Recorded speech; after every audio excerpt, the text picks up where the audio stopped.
Assalamu alaikum, j'espère que vous allez bien. Je vous retrouve aujourd'hui dans une nouvelle vidéo. Donc, un challenge.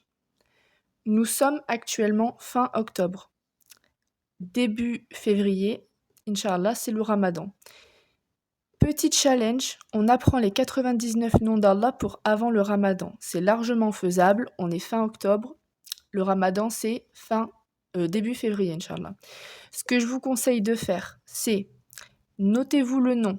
Prenez 5 minutes dans votre journée, que ce soit avant une salade, après votre zikr, pendant un moment que vous avez dans la journée, vous prenez 20-25 minutes et on révise ensemble. Donc, ce que je vais faire, c'est que tous les jours, je vais faire une petite vidéo avec le nom d'Allah prédit et la définition.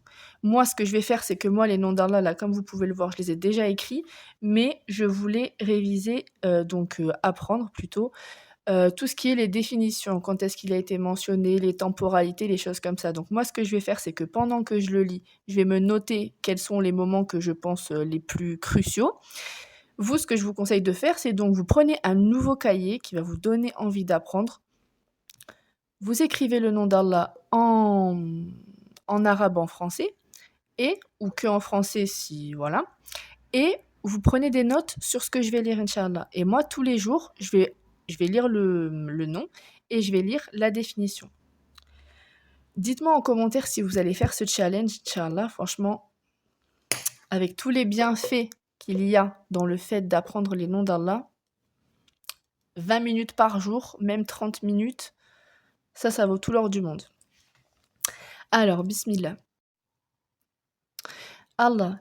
Il s'agit de l'un des grands noms parmi les beaux noms d'Allah et de celui qui est le plus mentionné dans le noble Coran. Il y est mentionné plus de 2200 fois, ce qui n'est le cas pour aucun autre nom. Allah, élevé soit-il, a fait débuter par ce nom 33 versets. Un groupe de savants ont mentionné qu'il s'agit du plus grand nom d'Allah, celui par lequel, si on l'invoque, il répond. Et si on lui demande, il accorde. Ce nom a donc particularités et des spécificités qui lui sont propres. Parmi ceux-là, il est le fondement de tous les beaux noms d'Allah, tous les autres noms lui étant attribués. Le Très-Haut dit, c'est à Allah qu'appartiennent les noms les plus beaux, invoquez-le par ces noms. Surat Al-A'raf, verset 180. Il implique l'ensemble des significations des beaux noms et les explique d'une manière globale. Les beaux noms sont un détail et une clarification des attributs de la divinité, qui sont les attributs de la majesté, la perfection et la grandeur. Il est le nom vers lequel les significations de tous les autres beaux noms d'Allah reviennent et autour duquel elles gravitent.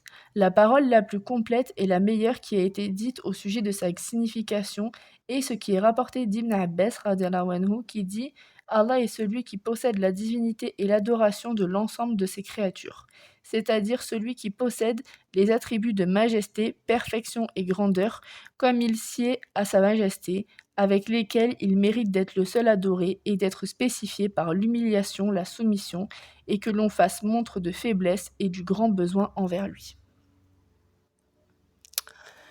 Voilà. Donc voilà pour aujourd'hui. J'avais aussi, vous savez, il y a aussi ce type de petits livres, donc les noms divins expliqués d'Abdelrazak Mahari. Donc celui-là, il est bien plus simple. Il y a tous les noms. Je vous conseille de vous les procurer, ça aussi, ça aide pour apprendre. Vous le gardez toujours dans votre sac et dès que vous voulez, vous pouvez même les annoter. Et dès que vous voulez revenir sur un que vous n'avez pas compris ou revenir sur un que vous n'avez pas appris ou que vous avez oublié, c'est bien pratique. Donc là, il est écrit. C'est moi Dieu, nul Dieu autre que moi, adore-moi et célèbre la prière à ma gloire. Le terme Allah, Dieu, est le nom propre du Créateur et Seigneur dont la volonté domine l'univers, qui seul est digne des plus grands honneurs, du plus haut respect et de la plus forte admiration, et qui seul mérite d'être adoré. Voilà. Dites-moi dans les commentaires si vous allez faire le challenge, Inch'Allah, et demain on se retrouve pour le deuxième nom. Assalamu alaikum.